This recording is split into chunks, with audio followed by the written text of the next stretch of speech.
Hello friends, welcome back to my channel. कैसे हो friends? I hope आप सब अच्छे होंगे। फ्रेंड्स, जब हम किसी से कटिंग मांगते हैं, कोई भी प्लांट्स मांगते हैं तो कितनी खुशी मिलती है। हम प्लांट गार्डनर ऐसे होते हैं कि हर जगह हम देखते रहते हैं कि कहीं हमें कुछ प्लांट खड़ा हुआ मिल जाए। घास में भी देखते चलते हैं कि कहीं कोई न्यू प्लांट मिल जाए, नया प्लांट मिल जाए तो उसे हम ला के लगा ले। तो मैं कुछ आज आपके साथ ऐसे ही प्लांट शेयर करूँगी कि आप उनको कटिंग कहीं से भी ला के लगा सकते हैं। किसी पार्क से ले आइए, किसी नर्सरी वाले से भी मांग लाइए। नर्सरी वाले से हम इतने प्लांट खरीदते हैं तो एक दो कटिंग तो दे ही देते हैं, तो मांगने में कोई हर्ज नहीं है। जब इतने सारे प्लांट खरीदते हैं तो आप ये प्लांट ऐसे हैं कि आप कहीं से भी मांग कर कहीं से भी कटिंग करके ले आइएगा, पार्क वगैरह से, तो उसी में ही ग्रो हो जाते हैं। तो पहला प्लांट है मेरा ये गुड़हल का, हिबिस्कस का। तो मैंने ये कटिंग लगाई थी मंदिर से लाके ही। मैंने सारे अपने गुड़हल के प्लांट है जो मंदिर से लाके ही मुझे कटिंग दी गई थी, और मैंने उन्हीं से अपने सारे गुड़हल के प्लांट ग्रो किए हैं। जो देसी है, जो हाइब्रिड है, वो मैंने नर्सरी से ख़रीदे हैं। फिर है चंपा का। चंपा भी एक ऐसा ही प्लांट है कि आप इसकी कटिंग कहीं से भी ला सकते हैं। तो कहीं भी खड़े हुए रोड किनारे, किसी पार्क में, किसी मंदिर में, कहीं भी मिल जाते हैं, तो वहाँ से आप इनकी कटिंग करके ले आइएगा। तो और इसको अपने गार्डन में लगा दीजिएगा तो बहुत जल्दी से आपके गार्डन में एक न्यू प्लांट तैयार हो जाता है। बहुत हार्डी प्लांट होता है, लो मेंटेनेंस होता है, कुछ करने की भी ज़रूरत नहीं होती है, और फ्लावर इतने सुंदर लगते हैं। देखा होगा आपने, रोड किनारे काफ़ी बड़े बड़े पेड़ हो जाते हैं इनके चंपा के, और वाइट कलर के फ्लावर आते हैं। तो ये मैंने 2 कटिंग लगाई थी। एक को मैं दूसरे ग्रो बैग का मैंने एक प्लांटर बनाया है तो मैं इसमें लगा दूंगी। एक मैंने उसी गमले में छोड़ दिया है। तो जब भी आप कटिंग लगाए तो कम से कम 4-5 कटिंग लगाए।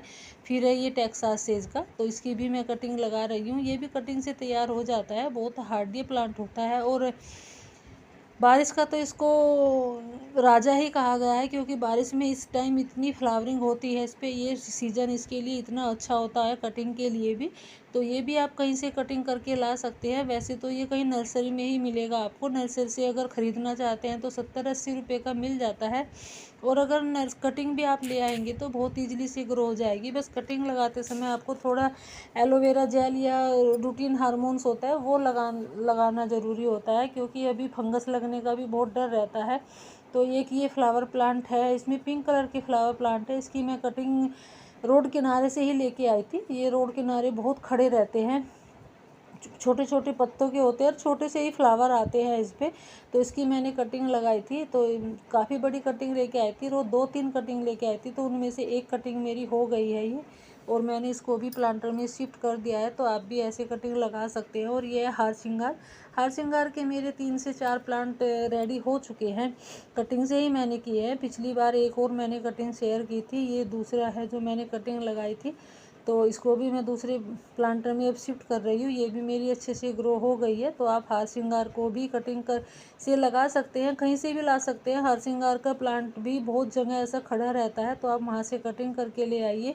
फिर है चांदनी को भी आप अभी कटिंग से लगा सकते हैं। ये भी आप नर्सरी वाले से मांग लीजिए, किसी पड़ोसी से मांग लीजिए। बहुत मांगने से तो कोई मना नहीं करता है, वैसे दे देते हैं, क्योंकि जो प्लांट लवर होते हैं वो दे देते हैं। जिनको प्लांट लगाने का इतना शौक़ नहीं होता है, उनके घर में 2-4 लगे होते हैं, वो कभी नहीं देंगे। और जो प्लांट लवर होते हैं वो दे देते हैं कटिंग, वो कभी मना नहीं करते हैं। फिर है लेंटाना को भी कटिंग से लगा सकते हैं। ये भी रोड किनारे बहुत सारे खड़े मिलते हैं। मैं भी ये जो रेड कलर का है ये मैंने कटिंग से ही लगाया था, और येलो कलर का मैं नर्सरी से लेके आई थी, और एक पिंक कलर का भी आता है इसमें। तो इनकी भी आप अभी कटिंग से ग्रो कर सकते हैं। लेंटाना भी बहुत हार्डी प्लांट होता है। बस थोड़ा आप इसको अपने जो घर में पालतू जानवर होंगे उनसे बचा के रखना है। इसको भी आप अभी कटिंग से लगा सकते हैं। फिर है गुलदावदी को भी आप अभी कटिंग से लगा सकते हैं। ये भी बहुत हार्डी प्लांट होता है। गुलदावदी के प्लांट तो अभी अगर आप कटिंग से लगा लोगे तो अक्टूबर तक फ्लावरिंग के लिए भी तैयार हो जाएंगे। जो हाइब्रिड है उन पे तो फ्लावरिंग हो रही है, और जो देसी है उन पे अभी फ्लावरिंग नहीं हो रही है, तो उनको आप कटिंग से लगा सकते हैं। मैंने इसमें कुछ कटिंग देसी की लगाई है, तो मैंने कुछ हाइब्रिड की लगाई है। तो हाइब्रिड पे तो छोटी छोटी सी कलियाँ भी आ गई है, छोटी छोटी बर्ड्स भी आई है। एक और मदर प्लांट है हाइब्रिड का, तो उस पर भी बहुत सारी सैकड़ों कलियाँ आई हुई है। तो ये कुछ मैंने और कटिंग लगाई थी अभी 4 दिन पहले ही। तो आप किसी भी वेस्ट मटेरियल में भी लगा सकते हैं। बहुत ही हार्डी प्लांट होता है गुलदावदी का। कहीं से भी कटिंग ले आइए। फिर है पर्पल पर्पल हार्ट भी आपको कहीं से भी मिल जाएगा, कोई भी दे देगा। ये भी बहुत ही हार्डी प्लांट होता है और नर्सरी से भी अगर आप लाना चाहते हैं तो 20-25 रुपये का आपको मिल जाएगा। तो इसको भी आप अभी कटिंग करके लगा लीजिए। ये भी एक फ्लावर प्लांट होता है, पिंक कलर के छोटे छोटे से बहुत छोटे फ्लावर आते हैं, बहुत सुंदर से लगते हैं। तो ये भी बहुत ही लो मेंटेनेंस प्लांट होता है। फिर है पेंटास। पेंटास को भी आप अभी कटिंग से लगा सकते हैं। ये भी परमानेंट फ्लावर प्लांट होता है, सर्दी में थोड़ा डोरमेंट हो जाता है। ये मैंने पेंटास की कुछ कटिंग लगाई थी और मेरी ये भी ग्रो हो गई है। 3 कटिंग मैंने इसमें लगाई थी, तीनों ही मेरी हो गई है। तो आप भी ऐसे किसी छोटे से कंटेनर में या पॉलीथीन बैग में भी लगा सकते हैं। जो सर्फ के पैकेट आते हैं, नमक की थैली आती है, जो उनमें भी आप लगा सकते हैं अगर आपके पास छोटे छोटे ये प्लांटर नहीं है। फिर एग्जोरा। एग्जोरा को भी आप अभी कटिंग से लगा सकते हैं। ये भी बहुत हार्डी प्लांट होता है।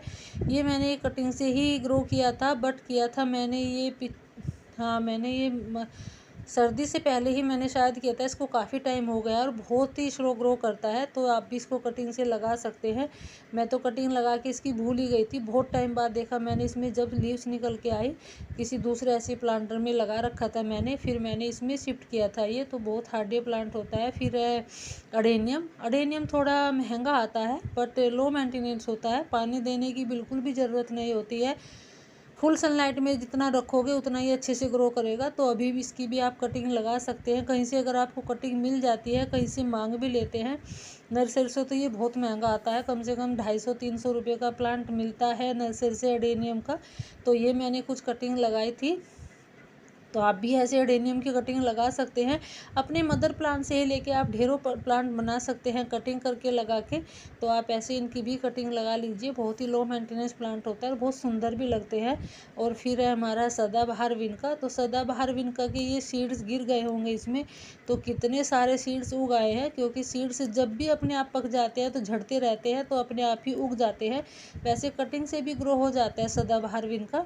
तो आप इसको कटिंग से भी लगा सकते हैं, सीड से भी लगा सकते हैं। ये मैंने मदर प्लांट से ही इसके ही सीड सूखे उगे हैं, तो इसके ही मैंने कटिंग लगाई थी एक छोटी सी, वो भी मेरी ग्रो हो गई है। आप सदाबहार विनका का कुछ भी डिज़ाइन बना सकते हैं, कुछ भी टोपी हारी बना सकते हैं। ये मैंने कटिंग लगाई थी सदाबहार विनका की, तो ये मेरी अच्छे से ग्रो हो गई है। बहुत हार्डी प्लांट होता है। फिर है बालसम। बालसम को भी आप पहली बार मैं इसको कटिंग लगा रही हूँ बालसम की। वैसे सीड से तो ग्रो हो जाता है, सीड से सुना है मैंने।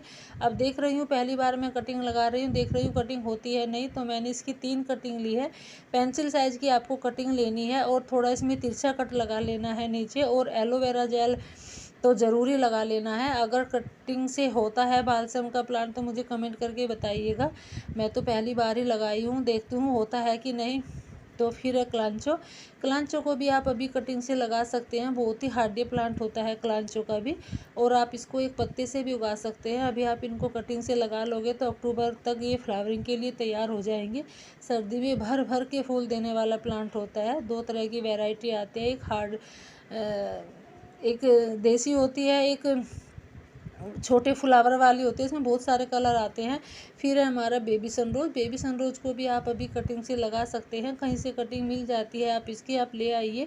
और 1 इंच की कटिंग से भी ये आपकी बास्केट भर जाएगी अगर आप इसमें 1 इंच की कटिंग भी लगाते हैं। बहुत ही हार्डी प्लांट होता है, 1 इंच की कटिंग से भी ग्रो होने वाला प्लांट है। तो बस आप इसको थोड़ा इतना ध्यान रखिए कि इसमें ओवर वाटरिंग नहीं करनी है बिल्कुल भी। सेकुलेंट वेराइटी का होता है, ज़्यादा पानी नहीं देना होता है। तो जो भी मैंने सारी कटिंग लगाई है उसमें मैं जो मैंने सुबह एक फर्टिलाइज़र बनाया था, मैंने उसकी वीडियो भी शेयर की है। उन सब में कटिंग में मैं वही फर्टिलाइज़र का पानी दूंगी, क्योंकि और अच्छे से इनको ग्रोथ होने का टाइम मिले, जल्दी से ग्रोथ हो जाएगी। पानी जो इनका न्यूट्रिशन है वो मिलेगा इनको।